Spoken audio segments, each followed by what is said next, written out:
Let's talk about typecasting.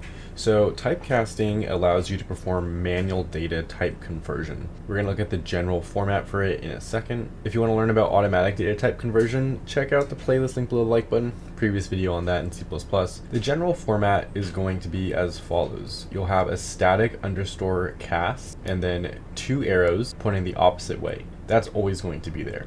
Inside of these arrows, this changes depending on what you want to cast. Double, float, whatever have you. For this example here, we have double x being equal to 4.5. And you'll see it when it gets printed out here. And then I'm going to cast it to be a y. So essentially what I'm doing is, it's originally a 4.5, I'm forcing it to be an integer. So now it's only going to be a 4 after this end line. So we'll have a 4.5 here, and then a 4.